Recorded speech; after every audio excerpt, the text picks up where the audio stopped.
Hello, beautiful people. How are you? I'm feeling really grateful today, feeling really expansive and just light.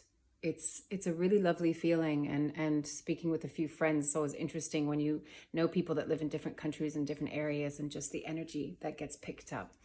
And I think we're recognizing this more and more, that we're energetic beings and we're becoming more sensitive and we're feeling into that frequency more and more, which for me, because I've lived like that my whole life, it's super exciting. So maybe people around the world, or I guess especially in the States right now, might be very mixed. Some people are excited and relieved, and some people are grieving and scared. And there's like a mixture of everything.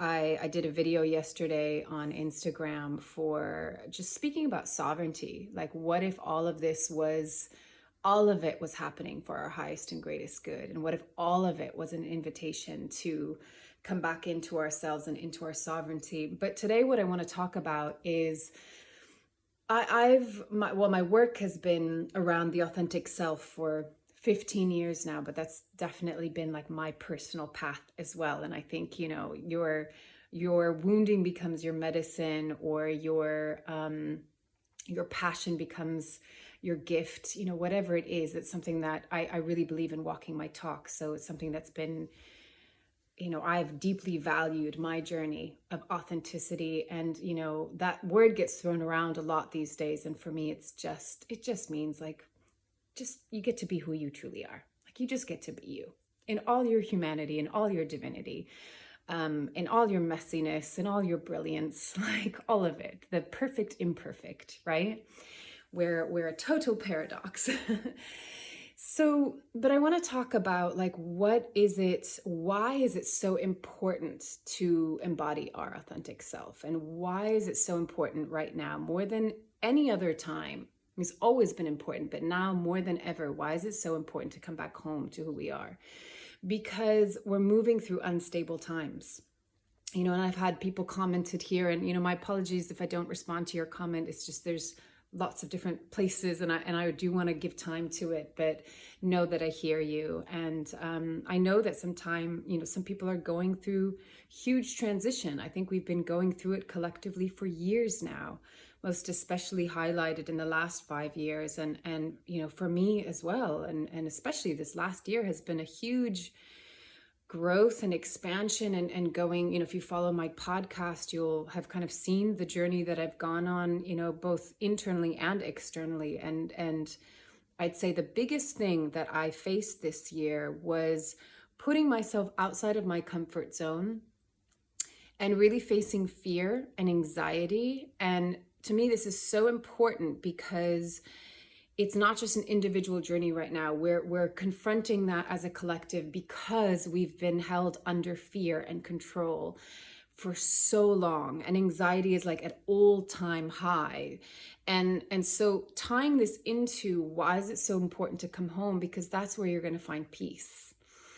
That's where you're going to find the resources and the capacity to be with whatever you're experiencing. And so my version of fear and anxiety was around home, because I was traveling, nomadic. I still don't have my permanent home.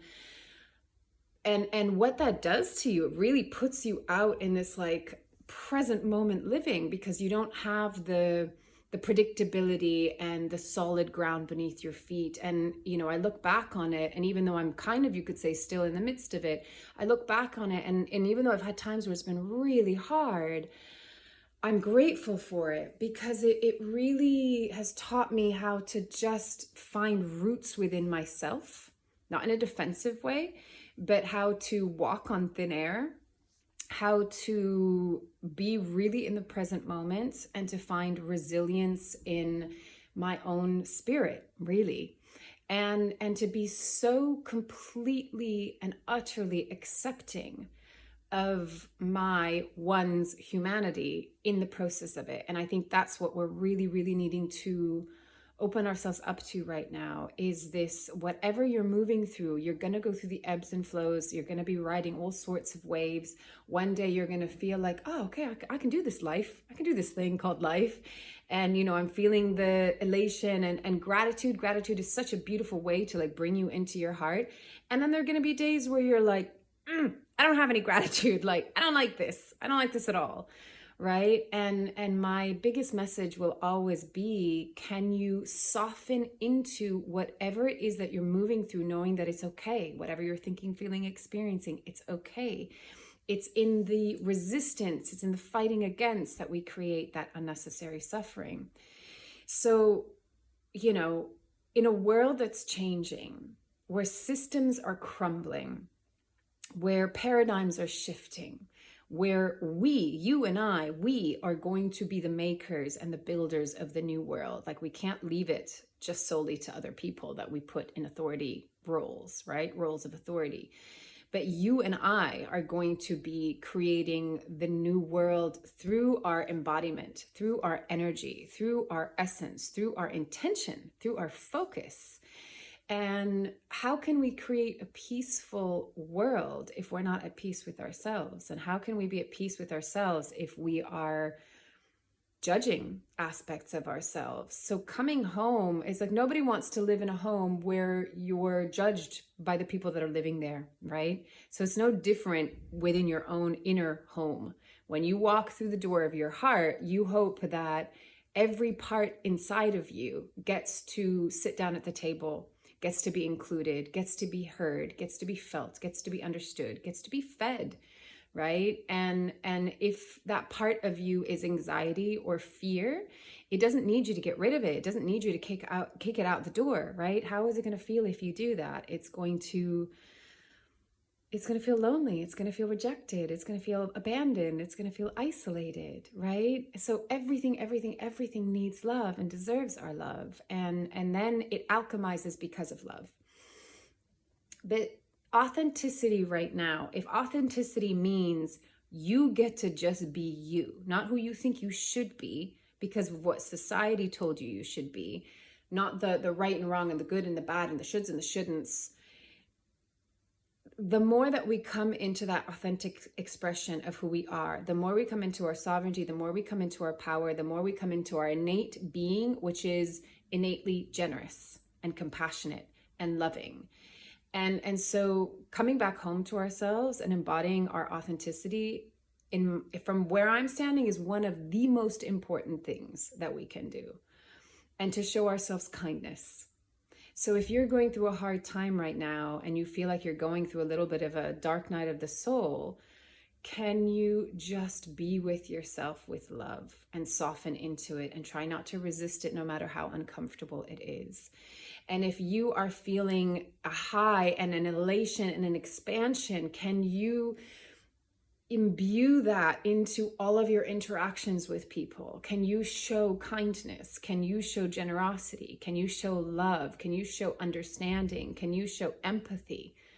Right? This is how we're going to change the world. And it's not about, like we've got to get out of the mind's way of trying to look at things, logically or rationally or right and wrong, that kind of duality, right? We need to drop into our heart and we need to feel. We need to feel more, right? So yeah, the key words to me are sovereignty, authenticity, home, heart, love, understanding, and just like, what if we all profoundly knew that we belong and that we're worthy and that we don't need to try so damn hard, right? We get to just be who we are. And can we meet each other in that place?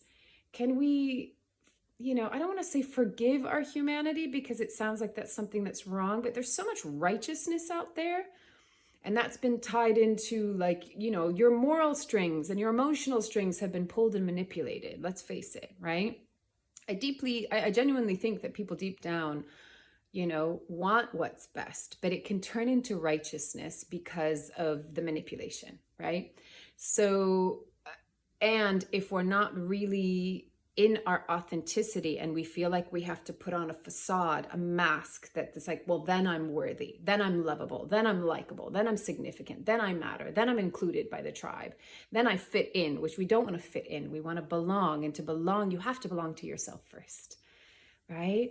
So I just, yeah, can we show more generosity of spirit with ourselves and with others? Because I feel that energy coming in really strongly right now. It's like this opportunity, and if you go with it, there is this like beautiful wind, this current that's going to let you like ride that. It's like the thermal, that the thermal bands that the birds kind of just soar on. I really, really feel that. And we have gone through, I really felt like the last couple months, it's like really going through the bottleneck. And I feel there's a bit of, for some, maybe not. And here's the interesting thing. If you feel like you're in the deepest, darkest depths right now, for me, when there's something that creates a change, no matter what it is, and maybe it brings in darkness, I see that actually as a really positive thing, because the worst thing that we can be in right now is stagnancy. The worst thing that we can be in right now is same. Repeating the same thing again and again and again, the same patterns, the same beliefs, the same conversations, right? And whether that's personal or like on a global level. So whenever there is something that rattles you and creates change, that is brilliant, because it means that then there's flow. The water isn't stagnant. It's not like building like bacteria and, becoming yucky. There's flow. And we always have choice how we respond to something rather than react. Reaction is unconscious. Response is conscious. So when there's change, you get to be the creator, depending on how you want to show up.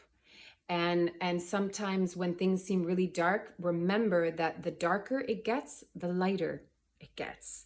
Also, equally, some people are recognizing that the more they go into their light, the more their shadows coming up, right? So because you see it, you're shedding light. So just remember that there is this balance that we're playing with and through right now, and that's a really, really, really good thing, because the shadow has been under the surface for way too long.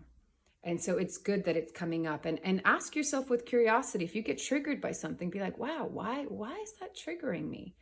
Why is that threatening me so much? What part of me is that threatening? Is it scared? What does it need? Right? This is self-care. Have the conversation rather than reacting to the people online and getting righteous about what you believe or what you think is right and wrong. Like we're what, 8 billion people now? We're not all going to agree. We're not all going to have the same set of beliefs. But can we be in peace and in love and in harmony with, that's okay. You can have a different opinion. You can have a different perspective. But can we still respect each other? Can we still love each other? I was in a relationship where we were so different. We were so different from each other. And what did it teach me? Unconditional love, as close as we can get to it, right? Are we ever truly, truly unconditional? But I felt like I tapped in as close as I could get to really go, okay, your choices and your habits and your perspective on everything is totally different to mine. And yet I could still say, I love you, and vice versa. Like if we can do that as a collective, then we all get to really sit at home within ourselves, because there is no fear of attack, defense. We get to just be. And at the end of the day, this life, it's just an experience. It's one experience after another experience after another experience. And you're like, oh, okay, wow, this thing being human, like, isn't this crazy? And sometimes it's wonderful and sometimes it's terrible. Sometimes I hate it. I really do. And I want to go back home. And sometimes I'm like, wow, this is so beautiful. And I find poetry and beauty in the most mundane things. I was driving on the highway this morning and just happened to catch the sun on a tree in a bush. And it was just this golden green color. And it was so beautiful. And that just filled me with joy. These are the precious moments that we get to give to ourselves. And they're so small and minute, and they might seem so mundane, But what that does to you energetically, and the frequency that you find yourself in when you're in those moments of like recognizing beauty, that will carry you a long way. And it will carry you through the transition, and it will carry you through the chaos, and it will carry you through the uncertainty. But you won't catch those moments if you're not present with yourself, inside of yourself. So I like to begin with emotions, because those are the first things that we tend to like to numb. And if we can come into sensitivity and into conversation with our emotions, then we get to, it's like we resensitize everything, and then we get to feel in. You might feel what's yucky more intensely, but you'll also feel what's more beautiful, you know? So it's a time of feeling. It's a time of feeling, and it's a time of like acceptance. And it's also a time of radical trust and faith and belief in yourself, in you, humanity, in one another, in a divine order, if you want. But like, really, I want to bring it down to us as a collective, as a community, as the circle. None of this compartmentalization, none of this segregation, none of this top-down control, none of this pyramid, none of that. That is like, we get to throw that away. We're moving into a different time now. Let it go. Let the past go. Let it go. I say that with love, and I know sometimes it's easier said than done, but we actually have that sovereign, conscious choice that we can make. And then watch what gets to birth itself when you're not in the fight anymore, whether it's within yourself, most especially within yourself, or with someone else, right? Anyway, I'm going to get off my soapbox. Thank you for being here. Thank you for being part of the energetic exchange and the conversation. And if you're going through a hard time, know that you're not alone. And if you're going through a wonderful time, emanate that out to all of the people that are going through a hard time. Let us be more compassionate. Let us be more kind. Let us care. Let us be more sensitive to one another in a really beautiful way. And let's see what world we can create. Sound good? All right. As always, take it or leave it as feels right for you, and loving you from afar. Bye.